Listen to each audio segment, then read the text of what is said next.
네, 이번 발표를 하게 된 라스라고 하고요. 오늘 이번 세션은 이제 GC인 고랭이라는 주제로 좀 발표를 해보려고 합니다. GC라고 하면 굉장히 범위가 넓을 수 있는데요. 이번에는 GC에 대한 좀 어떻게 설계됐는지, 어떠한 좀 이론적인 배경을 기반으로 만들어져 있는지, 그리고 고랭이 GC가 어떤 것들을 목표하고 있는지 그런 것들을 좀 같이 이야기해 보려고 합니다. 네, 그래서 저의 소개를 먼저 하자면요. 저는 이제 백엔드 엔지니어로 일을 하고 있진 않고요. 네, 지금 현재 구직 중인 상황입니다. 네, 그래서 혹시 고랭 개발자 관심 있으시면 연락 주시면 좋을 것 같고요. 네, 메일 주소도 있고 그리고 미스키 같은 데서도 찾아보실 수 있습니다. 네, 그래서 제 소개는 굉장히 짧게 하고 바로 좀 내용으로 넘어가 볼게요.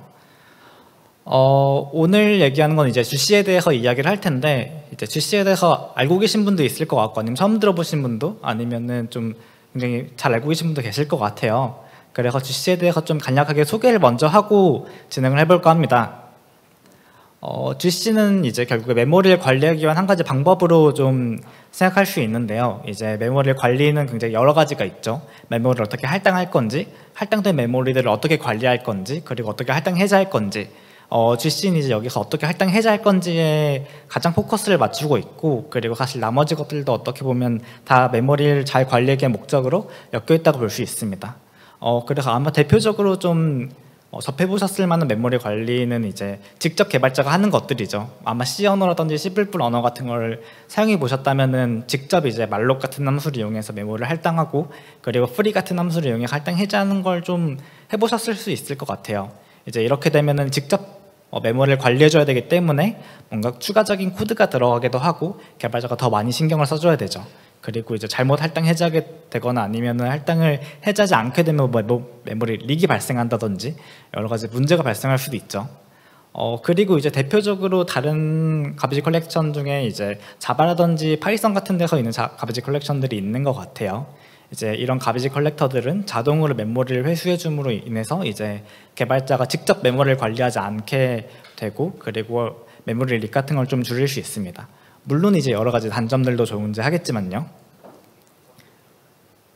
네, 그리고 이제 러스트 같은 오너십 같은 모델도 있긴 한데 여기서는 그렇게 언급하진 않고 넘어가 볼게요. 네, 그래서 이제 GC는 메모리를 관리하기 위한 한 가지 방법이고, 메모리를 할당 해제하는 거에 좀 더 초점을 두고 있다라는 소개를 하고 넘어가려고 하는데, 오늘 살펴볼 내용들은 이제 고랭이 가비지 컬렉션에 대한 내용들이에요. 가비지 컬렉션, 가비지 컬렉터, GC 여러 가지로 부르긴 하는데, 일단 가장 처음에 살펴볼 것들은 이제 고랭이 GC 알고리즘의 가장 기본이 되는 토대부터 살펴보려고 합니다. 그래서 이제 컨커런트 마크인 수입이라는 알고리즘으로 이제 GC가 동작하게 되는데, 이 알고리즘에 대해서 좀 먼저 살펴보고 이게 좀 기본이 되는, 기초가 되는 동작 방식이거든요. 그리고 이제 이렇게 앞에 컨커런트가 붙었다 보니까 굉장히 컨커런시하게 돌겠죠. 그런데 이제 여러 가지 컨커런트 환경에서 문제가 발생할 수 있기 때문에 이런 동시성 문제를 해결하기 위한 조치들, 여기서 이제 라이트 베리어를 좀 같이 살펴볼 거고요. 그리고 이제 고랭의 가비지 컬렉션의 특징 중에 하나인 이제 논 제너레이션, 그 다음에 논 컴팩션에 대해서 좀 같이 살펴보려고 합니다. 이제 저런 선택들을 한 거에는 여러 가지 장단점이 있고 트레이드 오프가 있거든요. 이제 이런 트레이드 오프를 살펴보면서 이제 고랭이 어떤 식으로 좀 목표를 두고 있었고 어떤 식으로 좀 보완했는지들을 이야기해 보려고 합니다. 그리고 이제 GC가 언제 트리거 되는지, 그래서 GC가 얼마나 트리거 되는 게 어떻게 중요한지를 좀 같이 살펴보고, 그리고 마지막으로는 이제 스탑덜들을 구현하기 위한 프리엠션에 대한 내용으로 넘어가 보려고 합니다. 네, 굉장히 내용이 많아 보이죠. 용어도 많아 보이고, 그리고 챕터도 많은데, 그리고 1시간 발표기도 하고요. 그래서 아마 하나하나 내용에 대해서 모든 걸 이해하시고 이제 이론적인 검증을 하시기보다는 좀 이런 분야도 있구나, 이런 식으로 좀 되어 있구나 같은 식으로 좀 얇게 살펴보려고 합니다. 네, 그래서 초반에 굉장히 긴 설명이 있었죠. 그러면 바로 이제 CMS, 컨커런트 마크인 수입으로 넘어가 보도록 하겠습니다. 이제 이게 저희의 첫 챕터인데요. 컨커런트 마크인 수입은 이제 CMS라고 자주 줄여서 부르고요. 그리고 이제 마크인 수입을 이제 컨커런트하게 실행하는 거라고 합니다. 굉장히 이름이 단순하죠. 마크인 수입이라는 알고리즘이 있고, 그리고 이거를 이제 동시성 환경에서 실행할 수 있는 게 이제 CMS라고 불리는 건데, 이제 마크인 수입이 굉장히 전통적인 GC 알고리즘이에요. 그래서 이제 굉장히 초기부터 나왔고 단순하기도 합니다. 그만큼. 마크 앤 스윕은 이제 두 단계로 나누어져 있는데요. 첫 번째 단계는 이제 마크, 즉 마크는 어떤 걸 의미하냐면은 지금 쓰이고 있는 객체가 어떤 거고 쓰이지 않는 객체가 어떤 건지 찾고 마크를 하게 되고요. 그리고 이제 두 번째 스윕은 이제 모든 힙을 돌아다니면서 지금 이 객체가 쓰이지 않고 있구나, 그럼 할당 해제해야겠네 라고 하는 청소하는 단계를 거치게 됩니다. 그래서 이렇게 두 가지 단계로 나누어져 있는데요. 확실히 이렇게 얘기만 들으면 어떻게 객체를 찾겠다는 거지? 같은 게 좀 이해하기 어려우실 수 있어서 좀 시각화를 준비해 봤습니다. 일단 메모리 그 샘플을 하나 가져와 봤는데요. 메모리가 좀 그래프로 되어 있죠. 이제 왼쪽에는 루트라고 하는 그 이 그래프의 루트가 있는데요. 이건 보통 뮤테이터 루트라고도 부르고, 그리고 좀 구체적인 예시를 들자면은 고루틴의 스택 같은 거예요. 결국 우리가 어떤 지점에서부터 객체가 참조될 수 있는지를 찾아 나가는 그 시작점이라고 보시면 되고요. 그리고 저렇게 그래프 형식으로 표현했잖아요. 뭐 트리라고 보실 수도 있는데, 그래프 형식으로 표현했던 이유는 실제로 메모리는 저런 식으로 그래프 형식을 그리진 않고 있을 거예요. 아마도 어쨌든 연속된 이제 번호가 있을 테니까요. 하지만 저렇게 그래프 형식으로 좀 표현했던 이유는 객체와 객체 간의 참조, 어떤 식으로 접근할 수 있는지를 좀 보기 위해서 저런 식으로 그래프형 모델을 사용해 봤습니다.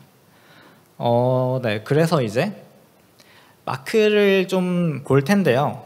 이 마크를 볼 때 이제 트라이컬 앱스트랙션이라는 추상화 방식을 사용해서 이제 마크를 좀 많이 나타내곤 합니다. 이제 이 트라이컬 앱스트랙션은 저 온더풀 가디지 컬렉션이라는 논문에서 이제 처음 소개가 됐는데, 저 논문이 이제 굉장히 재밌는 논문이거든요. 그 다익스트라 구투문을 쓰지 말라는 걸로 굉장히 유명한 다익스트라랑, 그 다음에 이제 분산 시스템에서 그 타임 클락 같은 그런 것들을 발표한 레슬리 엠포트가 같이 쓴 논문이에요. 그래서 저기에 나와 있는 내용을 고랭도 어느 정도 따르고 있고요. 그래서 트라이컬 앱스트랙션은 세 가지 색상을 사용해서 마킹 단계를 좀 표현하게 되는데, 첫 번째는 이제 블랙이라는 색상을 도입합니다. 이 블랙이라는 색상은 지금 루트로부터 우리 스택으로부터 변수와 변수끼리 계속해서 참조해 나가다 보면은 접근할 수 있기 때문에 지워져서 안 된 객체들을 블랙으로 마킹하게 돼요. 그리고 이제 그레이 객체가 존재하게 되는데, 그레이 객체는 이제 블랙과 화이트 객체의 사이쯤으로 표현이 될 수 있거든요. 그래서 그레이 객체는 블랙과 유사하지만 조금 다른데, 이제 루트로부터 접근은 가능하지만 이제 아직 자식 객체들이 전부 다 마킹되지 않아서 이제 마크 단계에서 끝나지 않았다는 걸 좀 암시합니다. 즉 이제 그레이 객체가 있다면 아직 마킹 중이라는 의미고, 그리고 이런 그레이 객체들이 이제 워킹 리스트처럼 작동을 하게 되는데요. 이런 그레이 객체들을 계속해서 하나하나씩 탐색해 나가면서 점점 더 많은 그레이 객체를 생성하고 그레이 객체를 블랙으로 바꾸고, 그런 식으로 좀 파면을 전진하면서 진행하게 됩니다. 그리고 이제 화이트 객체가 있는데요. 화이트 객체는 이제 처음에 GC가 시작되기 전에는 모든 게 다 화이트 객체예요. 그래서 아직 마크되지 않았 객체를 의미하고, 그리고 마킹 단계가 끝나게 되면은 이제 루트로부터 접근 가능한 모든 객체들은 전부 다 블랙이 되기 때문에 화이트 객체는 이제 접근 가능할 수 없다, 그러니까 참조할 수 없기 때문에 이 객체는 우리가 쓰이지 않는 객체다라고 판단해서 수입 단계에서 객체들을 할당 해제하게 됩니다. 그래서 저희가 말로만 굉장히 열심히 설명을 했는데 좀 더 이제 그림을 보면서 얘기를 해볼게요. 아까 봤던 예시에서 이제 루트로부터 접근 가능하지 않은, 그러니까 어디인가에서 할당됐지만 할당된 포인터가 이제 연결이 끊긴 객체를 하나 더 준비했는데요. 저 가장 아래쪽에 있는 객체죠. 그래서 우리가 마킹 단계를 시작하면은 우리가 루트로부터 마킹을 시작하게 됩니다. 특정 그래프 루트로부터 계속해서 탐색해 나가는 과정을 거치는데, 저 루트는 아까 얘기했듯이 고루틴의 스택이라든지 아니면 전역 변수라든지 그런 식으로 우리가 알고 있는 엔트리 포인트들이 있어요. 그래서 거기서부터 좀 시작을 해나가게 됩니다. 그래서 첫 번째는 이제 저 루트를 그레이로 마킹하게 되고, 저 그레이로부터 이제 차근차근 그 그레이가 참조하는 객체들을 그레이로 바꿔 나가게 되는데요. 여기서 가장 위에 있는 객체가 또다시 그레이가 됐고, 그 다음에 이제 그 아래에 있는 객체가 전부 그레이가 됐으니 이제 가장 루트 객체는 블랙이 되게 됩니다. 즉 블랙 객체는 이제 더 이상 이 객체를 다시 참조할 필요가 없다. 왜냐하면 이 자식들은 전부 다 우리 그레이 객체로 알고 있고, 이제 다시 이제 굳이 한번 체크한 객체를 다시 한번 체크할 필요는 없겠죠, 기본적으로. 그래서 이런 식으로 블랙 객체를 만들게 됩니다. 그래서 이런 식으로 좀 진행이 되게 되는데, 당연히 자식이 그레이가 되면은 다시 블랙이 되고요. 그래서 이런 식으로 쭉 진행을 해 나가면서 만약에 자식이 없으면 블랙으로 만들겠죠. 그래서 이런 식으로 파면을 전진해 나가면서 점점 모든 화이트 객체들을 그레이 객체, 그 다음 블랙 객체로 만드는 것이 이제 트라이컬러 앱스트랙션을 사용한 CMS의 구현입니다. 정확히는 이제 마크 단계의 구현이죠. 그래서 이런 식으로 모든 루트로부터 접근 가능한 객체가 블랙이 되는 게 이제 마크의 종류라고 볼 수 있어요. 그러면 이제 저런 화이트 객체들이 남아 있을 거잖아요. 저런 화이트 객체들은 이제 할당을 해제하게 되고, 그리고 처음부터 다시 GC가 실행되게 되면은 다시 화이트 객체들로 다 만들어서 다시 GC의 다음 사이클이 실행되게 되겠죠. 그래서 이제 여기서 트라이컬러 앱스트랙션을 좀 더 자세히 살펴보자면은 트라이컬러 앱스트랙션은 다음에 불변식을 만족한다고 할 수 있어요. 첫 번째는 이제 마크가 끝났으면은 블랙 객체로부터 화이트 객체들은 전부 접근이 불가능한 상태일 거예요. 예를 들어서 마크가 끝났는데 블랙 객체로부터 화이트 객체가 접근 가능하다는 건 어떤 걸 의미하냐면은 화이트 객체는 접근 가능하다는 얘기고, 즉 이 객체를 할당 해제하게 되면 우리가 쓰고 있는 객체를 할당 해제하게 될 수 있겠죠. 그리고 두 번째로는 이제 마크가 끝났으면 그레이 객체가 존재하지 않는다는 것입니다. 그래서 이러한 점을 좀 살펴봤을 때 마크와 수입 같은 경우는 아토믹한 오퍼레이션으로 동작하게 되는데요. 아토믹한 건 굉장히 단순하게 얘기하자면 이제 이 하나의 오퍼레이션만 실행해야 된다는 걸 의미합니다. 하지만 이제 이런 것들이 좀 좋진 않겠죠. 왜냐하면 우리는 요청을 여러 개 처리해야 되는 경우도 있고, 그리고 우리가 컨커런시라든지 아니면 분산 시스템 환경 속에서 여러 요청들을 처리하고 있잖아요. 그래서 이제 이런 아토믹함을 보장하기 위해서 보통 이제 우리가 하는 것들은 스탑돌들을 실행시킵니다. 즉 마크 앤 수입은 마크랑 수입이 아토믹한 오퍼레이션이어야 되고, 그리고 이제 우리 시스템은 계속해서 실행되고 있는데 마크랑 수입이 실행되면 우리가 아토믹한 오퍼레이션이 아니기 때문에 우리 시스템을 정지시킨 다음에 그 다음에 마크랑 수입을 실행시키고 그 다음 다시 시스템을 리스타트 시키는 거죠. 그래서 이런 스탑돌들을 좀 사용하게 되는데요. 그런데 이제 스탑돌들은 좀 문제가 많을 수 있는 것 같아요.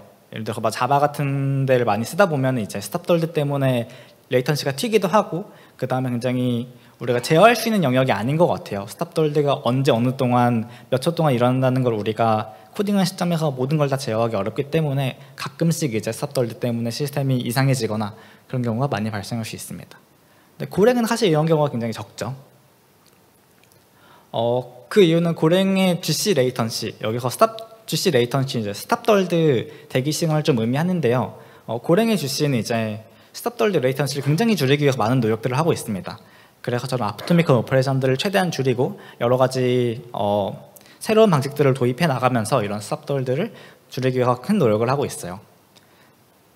그래서 이런 스탑돌도 굉장히 크리티컬할 수 있고, 유저 요청을 처리하다가 갑자기 시스템이 멈추면 안 되니까요. 그리고 이제 GC는 이거에 대해서 굉장히 크리티컬하게 개선하려고 노력하고 있는데, 이제 어떻게 할 수 있냐면은 이제 그게 바로 CMS입니다. 스탑돌드는 레이턴시 안 좋고 우리는 컨커런시가 필요하고, 그래서 이제 그러면은 가장 단순하게 할 수 있는 접근은 마크의 수입이 굳이 아토믹할 필요가 있나? 그냥 다른 스레드, 다른 고루틴에서 실행시키면 되는 거지 라는 것입니다. 그래서 이제 다음 예시는 굉장히 단순하게 다른 스레드에서 마크의 수입이 동작하고 있다고 좀 가정을 해보고 화면을 준비해 봤어요. 아까 봤던 똑같은 예시가 나오고, 그리고 이제 똑같이 루트로부터 점점점 어떤 객체가 쓰이고 어떤 객체가 쓰이지 않는지를 판별해 나갈 겁니다. 그리고 이제 판별해 나가다 보면 이제 루트는 블랙이 됐죠. 블랙은 이제 이미 처리가 끝난 객체고 우리가 한 객체를 계속해서 영원히 체크할 필요는 없잖아요. 그래서 이제 블랙 객체는 더 이상 이제 작업을 처리하지 않아도 된다, 2번 확인하지 않아도 된다를 의미하게 됩니다. 그런데 이제 이런 일이 생길 수 있죠. 우리가 컨커런시하게 돌기 때문에 이 코드들이 좀 바뀔 수 있어요. 어떤 객체가 어떤 객체를 참조하게 되기도 하고 참조를 안 하기도 하고요. 그리고 마크가 진행 중이기 때문에 이제 이미 루트 객체는 블랙이 된 상태예요. 그래서 이제 저런 제3의 객체한테 참조가 생기는 경우에는 계속해서 처리를 해나가다 보면은 저 세 번째 객체는 여전히 화이트지만 하지만 이제 마크가 끝난 것처럼 보이죠. 그래서 여기서 마크가 끝났다, 우리 모든 그레이 객체가 없어졌고 앞으로 참조되는 것들은 모두 다 블랙 객체야 라고 가정했을 때 여기서 수입이 진행되게 되면은 저 세 번째 객체들, 우리가 새롭게 그 참조가 생긴 객체들은 잘못 할당해제될 수 있습니다. 그래서 이제 이런 문제가 있을 수 있기 때문에 여러 가지 방식들을 좀 도입하고 있는데요. 굉장히 좀 일반적인 상황일 수 있죠. 이런 동시성 문제는 동시성 환경 속에서 굉장히 자주 발생하니까요. 그래서 이렇게 잘못 객체를 할당 해제하게 되는 경우에는 이제 컨커런트 가비지 컬렉터의 이제 정확도를 좀 훼손한다고 볼 수 있습니다. 첫 번째는 이제 정확도가 보통 두 가지가 있는데요. 첫 번째는 세이프티에 대한 것입니다. 그래서 이제 저 세이프티는 우리가 사용 중인 객체는 이제 할당 해제되지 않는다. 즉 사용 중인 객체를 할당 해제하게 되면은 개발자 입장에서 나 이 객체 지금 뭐 포인터라고 할까요? 특정 포인터를 갖고 있는데 갑자기 포인터가 릴이 됐다 라고 하면 굉장히 당황스럽겠죠. 디버깅하기도 어려울 거고 이게 GC로 인해서인지도 모를 거고요. 그리고 두 번째로 이제 라이브니스는 이제 가비지들, 즉 우리가 도달할 수 없는 객체들은 언젠가는 이제 다 그 컬렉팅이 될 거다라는 것입니다. 여기서는 이제 저 세이프티를 바이올레이션 하고 있죠. 그래서 이제 이런 정확성을 위해서 우리는 라이트 베리어라는 걸 사용합니다. 정확히는 이제 저런 베리어 종류가 여러 가지가 있어요. 뭐 리드 베리어도 있고 이제 라이트 베리어도 있고 뭐 딜리트 베리어라고 부르는 것도 있고 라이트 베리어 일종이라고 볼 수 있는. 그래서 이제 고랭에서는 라이트 베리어를 좀 적극적으로 사용하고 있습니다. 라이트 베리어는 굉장히 용어가 많이 나오죠, 여러분. 특정 객체에 대한 새롭게 참조가 생기는 경우에 그 인설션에 대해서 특정한 수정을 가하는 거예요. 그래서 이제 고랭은 다익스트라 스타일의 라이트 베리어를 가장 처음 사용하고 있는데 좀 예시를 보면서 설명해 보도록 하겠습니다. 아까 있던 예시를 굉장히 단순화시켜서 가져온 거예요. 그래프가 있고 그리고 저 화이트 객체로의 참조가 발생하겠죠. 그리고 우리가 마킹 중이기 때문에 저 블랙 객체는 다시 검사하지 않을 거고요. 왜냐하면 우리가 이미 한번 검사했던 객체를 두 번 확인할 필요는 없을 거잖아요.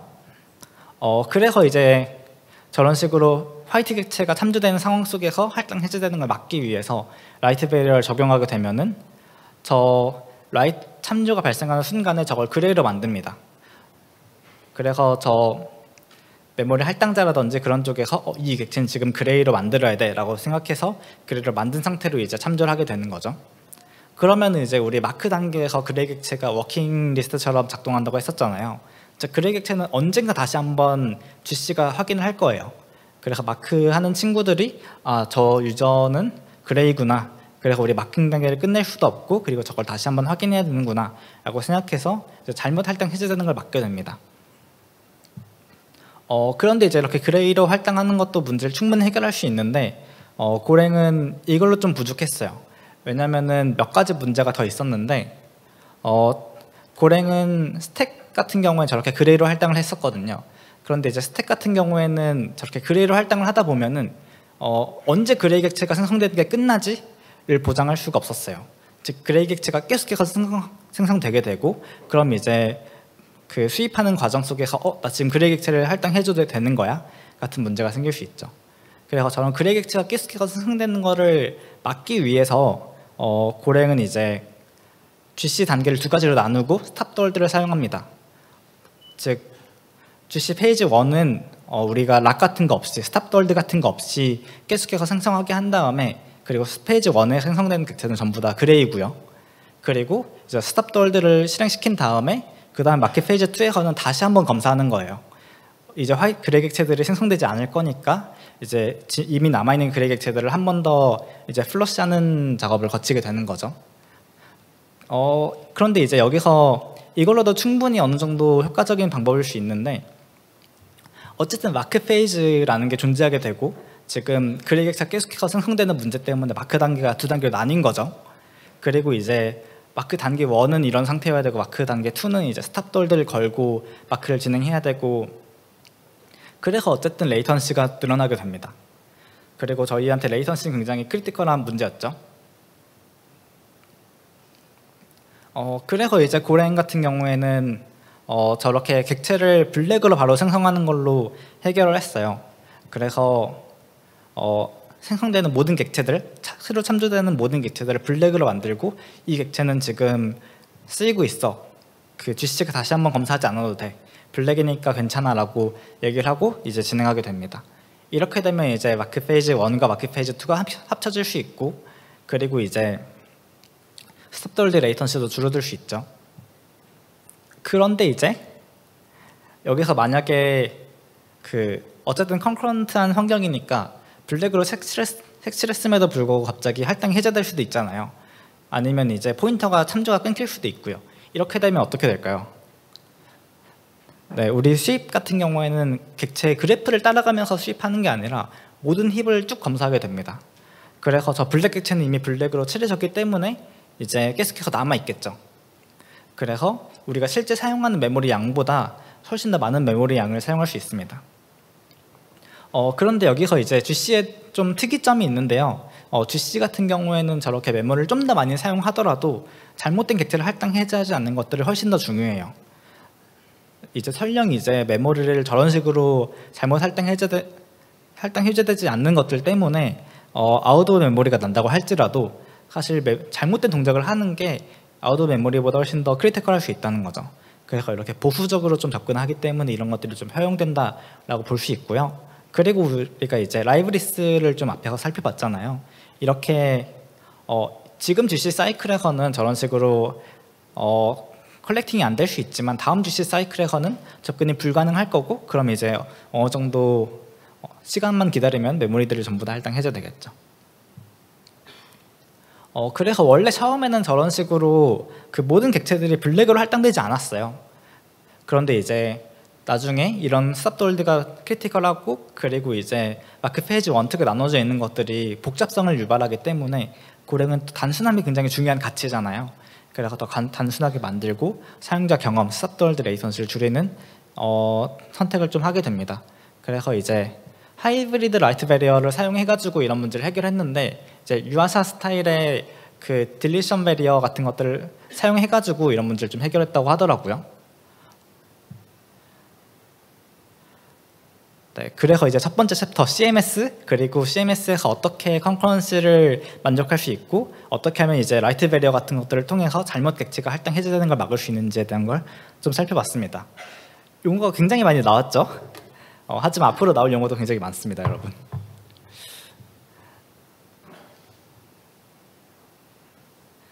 네, 두 번째 챕터는 이제 메모리 얼로케이션에 대한 건데요. 메모리 할당은 이제 굉장히 GC랑 관련이 깊은 부분입니다. 그리고 메모리를 어떻게 할당하느냐가 이제 메모리를 어떻게 잘 관리할 것인가의 굉장히 큰 부분이고 그리고 이 둘은 좀 뗄래야 뗄 수 없는 구조죠. 그래서 이제 GC의 가장 큰 특징 중에 하나인 그 고랭의 GC의 가장 큰 특징 중에 하나인 그 논 컴팩션을 좀 살펴볼 텐데요. 논 컴팩션은 이제 복사하지 않고 움직이지 않는다는 걸 좀 의미합니다. 이제 이게 의미하는 건 뭐냐면 객체가 예를 들어서 뭐 A 주소에 할당이 되잖아요. 그러면 이 객체가 다른 곳으로 움직이지 않는다는 거예요. 예를 들어서 뭐 자바의 그 제너레이션을 GC라든지 그런 최신 GC 같은 경우에는 저런 식으로 객체를 움직여가지고 좀 효율적으로 관리하고 메모리를 좀 잘 관리하려는 노력들을 많이 하는데 고랭은 그런 선택들을 하지 않았던 거죠. 물론 하지 않았던 건 아니고 지금 적용되지 않았다는 의미이긴 한데요. 네, 그래서 이런 식으로 하면은 일단 객체가 할당되면은 그 공간이 바뀌지 않는다는 장점도 있고 이런 식으로 굉장히 그 단순함을 좀 가져올 수 있는데요. 그런데 이제 좀 발생할 수 있는 문제는 메모리 단편화입니다. 메모리 단편화에 대해서 아마 많은 분들이 알고 계실 거라고 믿는데 좀 간략하게 설명을 해보자면은 여기서는 이제 외부적 메모리 단편화에 대해서 좀 얘기를 할 거예요. 결국에 메모리 단편화는 이제 우리가 사용하는 메모리 양보다 훨씬 더 많은 양의 메모리를 사용하게 되는 현상을 의미하거든요. 여러 가지 기술적인 이유에 의해서. 그래서 이런 식으로 메모리 단편화가 크다면은 객체를 할당하지 못할 수도 있고 아웃 오브 메모리가 날 수도 있고 예를 들어서 1GB 정도의 메모리를 사용해야 되는 사용하면은 충분한데 예를 들어 뭐 2기가까지 사용하게 된다든지 여러 가지 단점이 존재할 수 있죠. 그래서 이런 메모리 단편화 문제는 사실 어느 언어에서나 어느 시스템에서나 있는 문제라고 생각합니다. 하지만 이제 저런 식으로 움직이지 않는 객체들이 있는 경우에는 그런 게 좀 더 심해질 수 있는데요. 좀 예시를 좀 가져와 봤어요. 이번에도 세로로 좀 긴 힙 메모리 영역이 있다고 하고, 그리고 이제 가장 위에 파란색 A라고 써져 있는데 A 객체가 저렇게 할당이 된 모습입니다. 그리고 이제 오른쪽 긴 힙으로 이동하면서 이제 B 객체가 할당이 된 거고요. 그리고 객체 사이즈가 조금 다르죠. 그래서 이런 식으로 좀 차례차례 할당이 된다고 가정했을 때 이런 식으로 좀 섞여서 여러 사이즈들을 섞여서 할당이 될 수 있을 겁니다. 그런데 이제 우리는 메모리를 관리하고 메모리를 컬렉팅하게 되잖아요. 그러면 이제 저런 두 번째, 네 번째 BC 객체가 할당해줘야 될 수 있죠. 그러면 이제 우리가 사용하고 있는 메모리 양은 어쨌든 저 빈 공간이 있다고 하더라도 저 A부터 E까지 전부 다 사용하고 있거든요. 저긴 빈 공간일 뿐이고요. 그래서 이렇게 된 상황 속에서 만약에 좀 더 큰 객체를 할당하려고 하는 경우에 우리가 움직이지 않는 객체 GC였잖아요. 즉 객체를 관리하기 위해서 저 할당된 위치를 변경하지 않는다는 건데, 그리고 저렇게 큰 객체가 할당되는 경우에는 지금 자리에 들어갈 수 없겠죠. 객체가 할당되는 경우에는 이제 연속된 메모리 공간 속에 할당을 해야 되니까요. 그래서 이제 많은 컴팩션 하는 GC들은 저런 식으로 메모리 공간을 움직이면서 좀 정리를 하게 해줍니다. 그러면 이제 사실 아까 객체 크기는 똑같거든요. 아까랑 비해서. 그런데 이제 저런 식으로 여유 공간을 마련할 수 있고, 그러면 이제 우리가 좀 더 메모리를 효율적으로 낭비하지 않고 사용할 수 있겠죠. 그런데 이제 저런 식으로 움직이게 되는 걸 만들게 되면은 이제 어쨌든 복사하고 움직이게 될 거잖아요. 아니면 이제 이 객체가 지금 내가 읽는 게 맞는 위치에서 읽는 건가? 이거 좀 움직인 거 아닌가 같은 리드 베리어 같은 것들이 필요해지게 됩니다. 고랭에는 이제 리드 베리어를 사용하지 않는데 물론 리드 베리어 사용하려는 시도도 여러 번 있었습니다. 그런데 이제 이런 식으로 객체 읽는데 오버헤드가 되는 것들이 쓰는데 오버헤드가 되는 것보다 훨씬 더 부정적이라고 좀 생각했던 것 같아요. 왜냐면은 객체를 읽는 건 훨씬 더 많은데 쓰는 건 훨씬 더 적거든요. 그래서 이제 리드 베리어보다 라이트 베리어를 선택한 모습이었습니다. 그래서 이제 고랭에서는 이런 걸 어떻게 해결하고 있냐. 어쨌든 메모리 단편화 문제는 굉장히 심각한 문제이긴 하거든요. 고랭은 이제 메모리 할당자가 이런 걸 좀 도와줘서 해결을 하게 되는데, 고랭은 TC말록이라는 걸 사용하고 있습니다. TC말록은 이제 스레드 캐시를 사용하고 있는 메모리 얼로케이터인데 이제 구글에서 만든 메모리 얼로케이터예요. 고랭은 이제 이런 TC말록을 직접 사용하고 있지는 않고 거의 흡사한 TC말록에서 따온 것 같은 그런 이제 메모리 할당자를 사용합니다. 그래서 이제 이 TC말록은 어떻게 동작하냐면은 스레드별 캐시가 있고 센트럴 힙이 있어서 이제 객체 할당을 스레드 캐시하는 걸로 좀 여러 가지 개선들을 하는데요.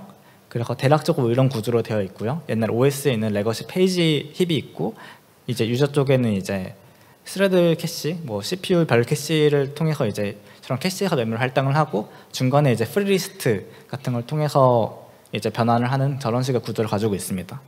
네, 깊게 볼 건 아닌 것 같고요. 그래서 고랭도 비슷한 구조를 가지고 있어요. 그래서 P랑 M이랑 G 아마 다 많이 들어보셨을 거라고 믿는데, 이제 P는 이제 스케줄러의 리소스들을 관리하는 객체고, 그리고 M은 이제 OS별 스레드, 그리고 G는 이제 고루틴. 저 세 개 다 어떤 객체거든요. 실제 런타임에서는. 그래서 저런 식으로 이제 P랑 M이랑 G 세 가지가 계속해서 협력해서 고랭 스케줄러 런타임이 구성되게 되는데, 그런데 저 P가 이제 M캐시라고 하는 걸 들고 있어요. 저 M캐시는 아까 봤던 TC말록에서 이제 스레드 캐시랑 굉장히 유사한 구조인데, 이제 M 힙이 있고 거기가 특정 메모리 연속된 구조, 특정 스팬을 받아와서 이제 M캐시가 들고 있고, 메모리 할당이 일어나게 되는 경우에는 이제 저 P에서 메모리 할당이 일어나게 됩니다. 그래서 저 M캐시에서 먼저 메모리가 할당되고, 그리고 저런 식으로 관리되게 되고요. 그리고 TC말록과 굉장히 유사한 구조다라는 걸 보여드리고 싶어서 이런 좀 시각화를 해봤고요. 그리고 이제 고루틴의 스택 같은 경우에는 또 이제 좀 재밌는 게, 고랭 같은 경우에는 고루틴의 스택이 힙에 올라가고 있어요. 그리고 이제 이런 스택이 늘어나거나 줄어들기도 하거든요. 그래서 뭐 스택을 슈링킹 한다고 하는데 그런 식으로 스택을 늘렸다가 줄였다 하는 것들도 좀 어느 정도 들어가 있습니다. 네, 좀 다른 데로 빠졌었는데 그래서 이제 고랭을 TCM하려고 사용하고 있고 저런 식으로 여러 가지 스팬들을 M캐시에서 관리하고 있다 정도로 볼 수 있을 것 같고요. 그러면 이제 이게 어떻게 메모리 단편화에 도움이 되냐 라고 하면은 이제 작은 객체들을 비슷한 사이즈끼리 모여서 이제 할당하기 때문에 좀 이점들이 있는 것 같아요. 고랭은 이제 크게 세 가지의 메모리 할당 그 방식이 있는데 첫 번째는 이제 가장 작은 메모리들입니다. 이제 예를 들어서 아주 작은 객체들 같은 경우에는 우리가 따로 모아서 관리를 하게 되고 특정 스팬에 대해서 몰아서 저장을 하게 돼요. 그래서 이렇게 굉장히 타이니한 오브젝트라고 많이 부르고 이제 고랭 코드를 가보면 뭐 제이슨 성능 같은 걸 얘기하면서 이제 저렇게 한 스팬에서 관리하는 게 이점이 있다라고 이야기를 합니다. 여기서 스팬은 아까도 얘기했다시피 메모리의 연속적인 공간이고요. 그리고 두 번째는 이제 스몰 오브젝트. 아마 이제 여기가 좀 대부분의 객체가 될 것 같은데 16kb였나? 제가 정확히 32kb 이하의 사이즈 객체들이 이제 이런 식으로 할당이 되게 됩니다. 이런 객체들은 이제 각각 객체 사이즈마다 클래스를 지정하게 돼요. 예를 들어서 나는 1kb부터 2kb까지 아니면 이제 2kb부터 4kb까지 이런 식으로 개별 클래스를 부여하게 되고 이제 객체가 할당된 적절한 사이즈의 클래스를 찾아서 거기에 할당이 되게 되는데요. 이제 이렇게 되면 결국에 중요한 건 뭐냐면 비슷한 크기의 객체끼리 비슷한 메모리 위치한다는 거죠. 그럼 이제 우리가 아까 봤던 엄청나게 큰 크기 차이로 인한 메모리 단편화 문제는 훨씬 더 적을 것이고 그리고 이런 스팬별로 좀 관리를 할 수 있다는 장점도 있겠죠. 그럼 이제 엄청나게 큰 오브젝트는 어떻게 하느냐? 우리가 스팬을 무한대로 준비할 수 있는 건 아니잖아요. 예를 들어 뭐 1GB, 2GB, 뭐 10GB 뭐 그런 식으로 전부 다 모든 클래스를 정의해서 스팬을 관리할 수 있는 건 아니기 때문에 이제 큰 객체들은 힙에서 직접 관리하게 됩니다. 그래서 큰 힙에서 직접 큰 객체들을 관리하게 되면 이제 좀 따로 처리할 수 있다는 장점도 있겠죠. 그리고 이제 만약에 M캐시의 스팬들을 여러 개 갖고 있는데 만약에 뭐 1번 클래스의 스팬이 지금 꽉 찼다라고 하면은 그 중앙 힙에서 새로운 스팬을 할당받아서 사용하게 됩니다. 즉 M캐시는 여러 메모리 조각들을 갖고 있게 되겠죠. 그래서 이제 메모리 할당 이런 식으로 이루어지게 되는데 여기서 좀 마크비트랑 프리리스트를 언급하고 가려고 해요. 아까 봤던 이제 메모리 M캐시라든지 뭐 M힙이라든지 그런 것들을 살펴봤을 때 그리고 이제 마크 같은 것들을 같이 살펴봤을 때 이게 좀 어떻게 동작하는 거지? 라고 생각하실 수 있을 것 같아요. 그래서 이제 우리가 마크 중이다 아니면 이 공간은 지금 할당되지 않았다 라는 것들을 이제 마크비트라든지 프리리스트로 좀 나타내고 있는데요. 아마 이제 OS라든지 뭐 좀 배우신 분도 계실 것 같아요. 그래서 이제 마크비트랑 프리리스트 같은 식으로 우리가 어떤 부분이 마킹되고 있고 이 객체는 지금 어떤 색깔이고 그래서 수입이 일어나야 되는지 그리고 수입이 일어난 공간을 프리리스트로 변환해서 이 공간은 지금 쓰이고 있지 않은 공간이니까 이 공간에 할당해도 돼 같은 것들을 이제 나타내게 되는데 고랭에서는 이제 비트맵으로 이런 걸 좀 같이 나타내고 있습니다. 어쨌든 마크비트랑 이제 프리리스트는 사실 의미적으로 얘기하면 같다고 얘기할 수 있거든요. 이 객체가 지금 도달 가능한 곳이다 아니면 이 객체가 지금 쓰이지 않는 곳이 있다. 그래서 이 두 가지를 이제 이제 비트맵이라는 걸 통해서 좀 여러 가지 오퍼레이션들을 진행합니다. 이제 실제 구현 보면 이제 여러 가지 비트 연산을 열심히 하는데 굉장히 복잡하더라고요. 네. 그래서 여기까지가 이제 두 번째 챕터 메모리 할당과 이제 움직이지 않는 객체들 그리고 이제 이로 인해서 발생할 수 있는 메모리 단편화 문제, 메모리 할당자가 어떻게 그런 문제를 해결하는지에 대해서 좀 살펴봤습니다.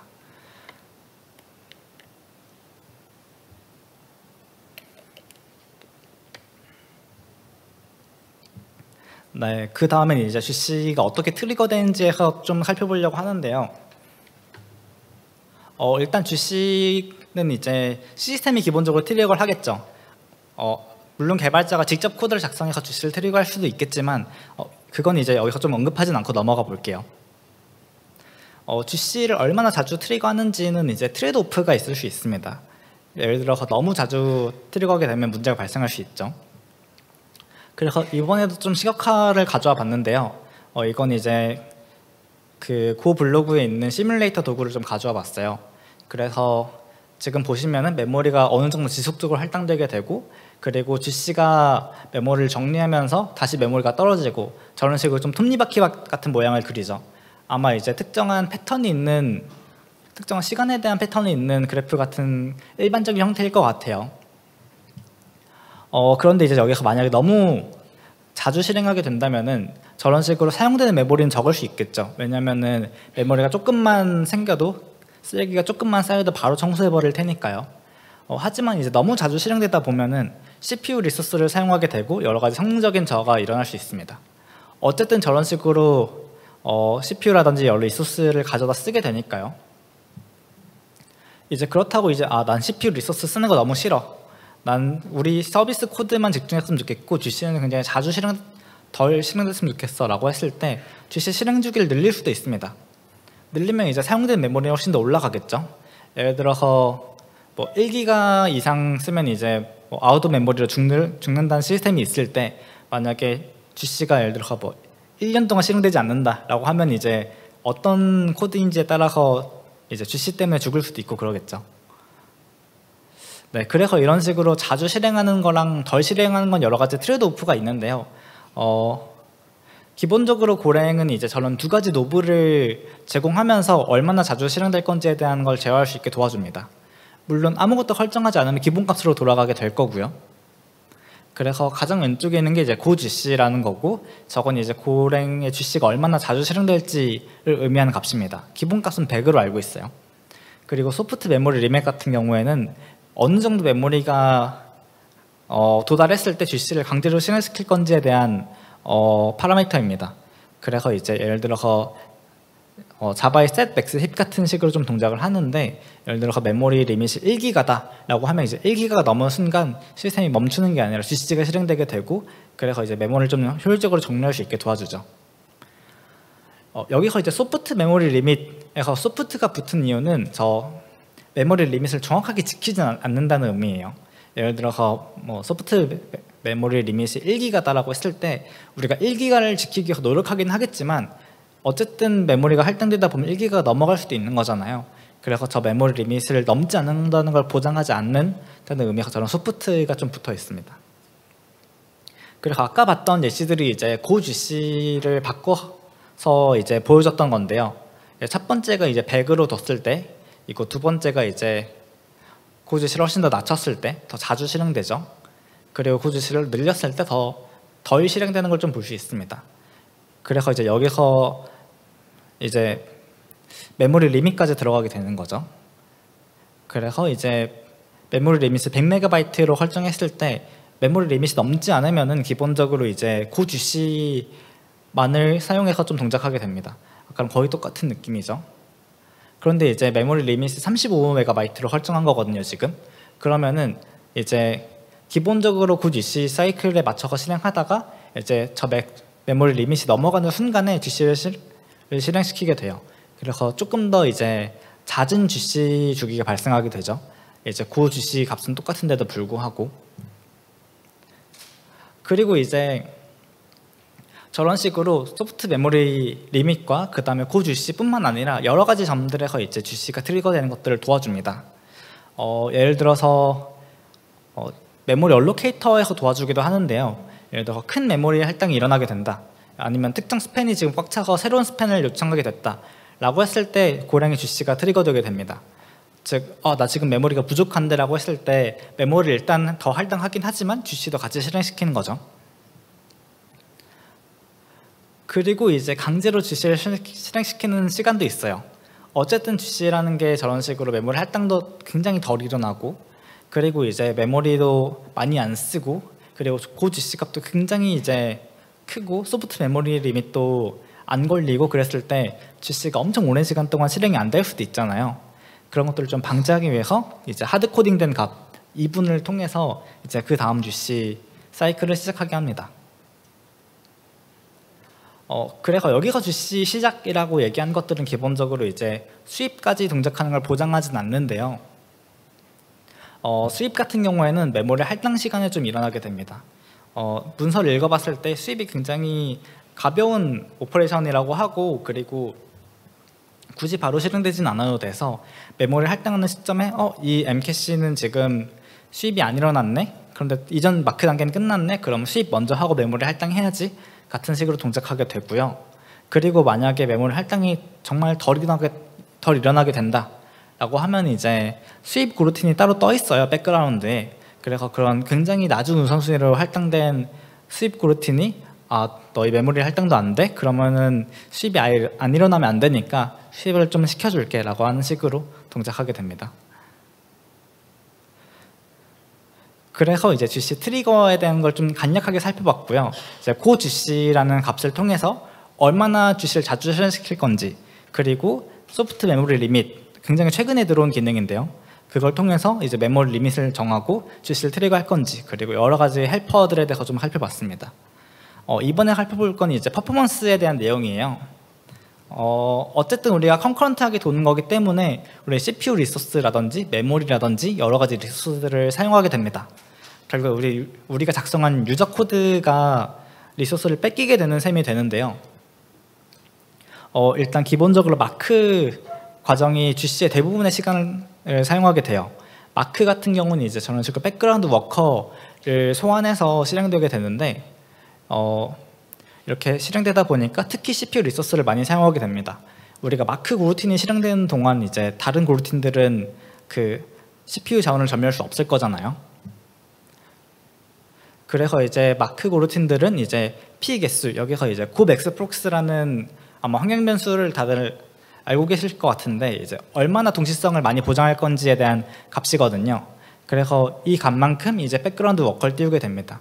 즉 우리가 OS 스레드만큼 백그라운드 워커가 1대1로 붙어가지고 그 스레드에 대한 그 마크 단계를 진행한다라고 보시면 될 것 같고요. 그래서 이제 이렇게 CPU 백그라운드 워커가 쓰는 리소스는 25% 정도의 CPU 리소스를 목표로 하고 있다고 합니다. 즉 예를 들어서 지금 마크 단계 중이다, 마크가 1분 동안 걸렸다라고 했을 때 그동안 이제 25% 정도의 이제 성능 저하가 올 수 있는 거죠. 어쨌든 CPU 리소스를 쓰게 되는 거니까요. 사실 25%가 엄청 크진 않은 것 같다, 아니면 엄청 큰 것 같다라고 좀 각각 느끼실 수 있을 것 같아요. 그런데 이제 25%가 그 프로그램 자체가 25%다 보니까 이제 100개 처리할 요청을 75개밖에 처리 못하는 거라서 저는 좀 크게 느껴지더라고요. 하지만 이제 고랭이 GC 같은 경우에는 저런 식으로 얼마나 많은 메모리를 효율적으로 빠르게 정리하는지보다는 우리 스탑덜드 레이턴시에 훨씬 더 집중하고 있었거든요. 그래서 CPU를 훨씬 더 많이 쓰더라도 우리가 스탑덜드가 훨씬 덜 일어나는 식으로 좀 많이 선택들을 했던 것 같아요. 그리고 이제 25%저 백그라운드 워커로만 동작을 하는 게 아니라 유저 고루틴도 어시스트를 하게 됩니다. 예를 들어서 엄청나게 큰 메모리 할당이 일어나게 되는 경우, 그런 경우에 이제 유저 고루틴이 이제 GC 마크를 도와주게 돼서 이제 GC 단계를 좀 같이 수행하게 되고요. 이것까지 합해서 대충 30% 정도 이제 마크 단계에서 이제 CPU를 사용하고 있다고 하더라고요. 그래서 이런 것들은 이제 CPU 리미터 같은 구현들이 있어서 그런 식으로 좀 동작이 되고, 퍼포먼스는 딱 이 정도로 마무리해 보려고 합니다. 그래서 정리해보자면 대충 30% 정도 쓴다. 그리고 고루틴이 이제 P 개수만큼 뜬다. 그리고 유저 고루틴이 어시스트도 해준다. 그 다음으로는 이제 프리엠션에 대한 내용인데요. 어쨌든 스탑덜드라는 게 굉장히 중요하고, 그리고 여러 가지 성능적인 이점, 성능적인 안 좋은 점들을 좀 많이 가져옵니다. 그래서 이제 스탑덜드를 어떻게 구현하는지에 대한 얘기를 해볼 텐데요. 아마 이제 구현해 보시는 분도 계실 것 같아요. 그래서 스탑덜드는 어쨌든 모든 고루틴을 멈춰야 되는 거잖아요. 너 지금 요청 처리하지 마. 그래서 이제 고루틴의 스케줄러랑 굉장히 큰 관련이 있습니다. 그래서 이제 이런 식으로 스케줄러가 고루틴의 이제 실행을 제어하는 걸 이제 프리엠션이라고 좀 하는데, 아마 이제 OS의 스케줄러 같은 것들을 공부해 보신 분이라면은 보신 개념일 수도 있을 것 같아요. 여기서도 똑같이 이제 프리엠션이라는 개념을 사용하는데요. 고랭 굉장히 초기에는 프리엠션도 없었다가 처음 들어온 프리엠션은 이제 펑션 콜 프리엠션이에요. 여기서 프리엠션은 이제 어떤 식으로 동작을 하냐면은 나 지금 실행되고 있는 고루틴이 있다고 했을 때 함수를 호출할 때마다 나 지금 다른 고루틴한테 넘겨줘야 돼?를 계속해서 체크하는 거예요. 그래서 함수 호출 때마다 이제 다른 함수가 다른 고루틴이 호출될 수 있도록 좀 하는 방식입니다. 그래서 이제 이런 펑션 콜 프리엠션 같은 식으로 구현을 하게 되면은 함수를 호출할 때까지 이제 프리엠션이 일어나지 않게 되죠. 그래서 발생하는 문제들이 이제 타이트루프 프로블럼 같은 것들입니다. 우리가 펑션 콜 프리엠션밖에 없다고 했을 때 저런 식으로 굉장히 많은 포문이 있고 거기에 함수 호출이 아무것도 없다라고 하면은 이제 저 고루틴이 실행되는 동안은 다른 고루틴한테 그 리소스를 넘겨줄 수가 없어요. 그래서 이제 저 포문이 끝날 때까지 기다려야 하는데, 그런데 저 포문이 이제 뭐 이미지라든지 뭐 비디오 스트림이라든지 아니면은 여러 가지 복잡한 오래 걸리는 계산일 수 있잖아요. 그러면 이제 그 고루틴이 끝날 때까지 모든 고루틴이 기다리고 있어야 되는 거죠, 그 리소스를. 그리고 이제 이게 스탑덜드가 발생하면 훨씬 더 크리티컬해질 수 있어요. 예를 들어서 100개의 고루틴이 있다고 가정했을 때 이제 하나의 고루틴이 저런 타이트루프에 걸린 거예요. 그런데 이제 이 시점에 스탑덜드가 실행된 거죠. 그래서 모든 고루틴이 멈춰를 얘기하고 있는데 저 고루틴은 이제 프리엠션 체크를 안 하고 있잖아요, 저 포문 안에서. 그러면 이제 함수 호출이 없기 때문에, 그럼 이제 99개의 고루틴은 스탑덜드이기 때문에 기다리고 있고, 아직 스탑덜드가 아니니까 GC는 실행도 못하고, 그리고 이제 저 포문이 끝날 때까지 그냥 쟤는 기다리고 있고, 그래서 이제 이런 것들이 좀 심각해질 수 있습니다. 특히 이제 GC의 스탑덜드 레이턴시처럼 보이는데 어쨌든 저 스레드 빼고 저 고루틴 빼고 남은 고루틴은 다 놀고 있는 거잖아요. 그래서 이런 문제를 좀 워크어라운드 하기 위해서 저런 식으로 코드를 넣어주면서 좀 해결할 수 있습니다. 굉장히 좀 트리키하죠. 저렇게 런타임에 있는 다른 고루틴한테 스케줄을 양보하는 함수를 호출함으로써 문제를 좀 해결할 수 있고요. 그런데 이제 어쨌든 돌아가는 길이죠. 우리가 펑션 콜 프리엠션을 완벽하지 않기 때문에 개발자가 프리엠션이라는 걸 알고 타이트루프라는 문제를 알고, 그래서 여기서 스탑덜드 때문에 문제구나, 그래서 우리가 직접 코드를 넣어야 되겠구나 라고 해결을 하는 건데, 어쨌든 저 코드를 우리가 소유하지 않고 있을 수도 있고, 그리고 고치지 못하는 경우도 있고, 여러 가지가 있겠죠. 그래서 이제 이런 문제를 좀 해결하기 위해서 여러 가지 노력을 했는데요. 고랭 런타임 컴파일러 팀은 우리가 쓰고 있는 방식이 코오퍼레이티브 프리엠션이라는 방식을 쓰고 있었어요. 이건 어떤 거냐면 스케줄러가 이제 우선순위라든지 여러 가지 조율을 하지만 어쨌든 그 고루틴 자체도 협력을 하면서 정했던 거였거든요. 그래서 고루틴에서 나 지금 프리엠션 해야 되는 상태인 거야? 를 체크해야지만 이제 프리엠션 할 수 있었던 거죠. 그래서 가장 처음 접근했던 건 이제 모든 루프마다 체크를 하는 거였어요. 아까 봤던 타이트루프가 문제였잖아요. 그래서 그럼 모든 루프를 돌 때마다 함수 호출한 것처럼 나 지금 더 해야 될을 체크하면 되는 거 아니냐 라고 할 수 있고, 실제로 많은 언어가 그렇게 한다고 이야기합니다. 그런데 이제 실제로는 이런 식으로 좀 해결하지 않고 새로운 방식을 좀 구현했는데요. Non-cooperative async preemption이라는 굉장히 멋진 용어처럼 보이죠. 결국엔 이제 어싱크하게 프리엠션을 실행하겠다, 그리고 우리가 그 코오퍼레이티브 하겠다라고 얘기한 건 이제 고루틴이 스스로 이제 나 지금 넘겨줘야 돼를 체크하는 건데, 이제 그러지 않겠다라는 거죠. 그래서 이제 어떤 식으로 구현했느냐라고 하면 이제 시그널을 통해서 구현을 했습니다. 이제 고루틴마다 시그널 핸들러를 달아가지고 그 시그널을 받았을 때 나 지금 프리엠션 해야 되는구나, 그럼 최대한 빨리 멈춰봐야지 라고 하는 식으로 구현을 한 거였어요. 그래서 우리가 펑션 콜이라든지 그런 것보다 좀 더 적극적인 방식이죠. 그래서 이제 여기서 시그널을 이제 OS에 있는 그런 시그널을 쓴 건데, 이제 시걸 어전트라는 걸 사용합니다. 이제 소켓이 굉장히 바쁘다 같은 의미의 시그널인데, 고랭에서 저 시그널을 좀 하드코딩 해가지고 이건 프리엠션 하기 위한 시그널이야 라고 따로 정해서 쓰고 있어요. 그리고 이제 시그널을 받았다고 해서 바로 멈출 수 있는 건 아니거든요. 어쨌든 우리가 함수를 호출할 때마다 확인했고, 그리고 이제 포문이 돌 때마다 확인하는 이유는 어쨌든 이 부분이 세이프 포인트였기 때문에 가능한 거였어요. 세이프 포인트는 뭐냐면은 우리가 리소스를 넘겨줘도 다른 고루틴이 실행돼도 큰 문제 없는 부분이란 얘기인데, 세이프 포인트가 어쨌든 더 많이 늘어나야지 저런 식으로 더 빨리 멈출 수 있겠죠. 그래서 세이브 포인트 같은 경우는 이제 큰 메모리 할당을 하게 되는 경우에 OS에서 메모리 덩어리를 받아와야 되잖아요.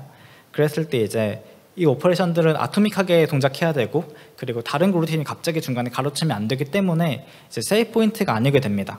그럼 이제 아까 얘기했듯이 포문이 많이 돈다라든지 비슷하게 나 지금 메모리 할당이 안 끝났는데 스탑돌도 못 하겠어, 나 지금 세이브 포인트에 도달하지 못했어, 그래서 지금 리소스를 넘겨줄 수 없어 라고 하게 되고, 그럼 아까 봤던 요청들을 처리하지 못하고 특정 그루틴만 돌고 있고 GC는 실행도 못하고 그런 문제가 발생하게 되는 거죠. 그래서 그 고랭 팀은 이제 저런 식으로 세이브 포인트를 훨씬 더 많이 만들기 위해서 좀 노력을 하고 있고요. 여러 가지 개선들을 좀 많이 하고 있습니다. 그래서 실제 구현을 좀 살펴볼 건데 코드가 나오진 않고요. 이제 대략적인 흐름만 좀 보려고 합니다. 그래서 굉장히 단순하게 빠르게 끝날 거예요. 그래서 이제 첫 번째는 이제 가비지 컬렉션 시작 조건을 확인하고 세마포 같은 식으로 좀 많이 동작을 해요.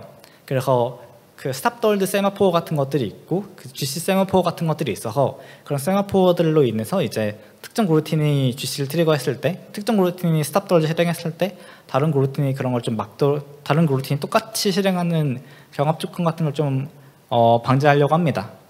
그리고 이제 GC가 실행될 때 아까 CMS라면서 이제 컨컨트하게 백그라운드 워커에서 실행된다 라고 멋지게 얘기를 했었잖아요.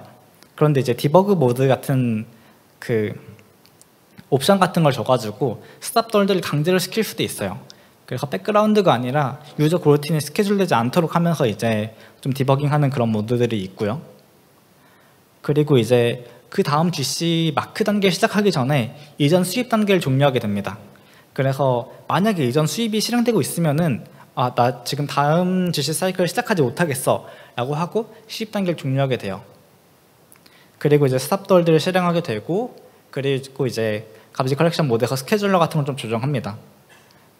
그리고 이제 이런 마크는 백그라운드에서 동시에 실행되게 되고, 그리고 이제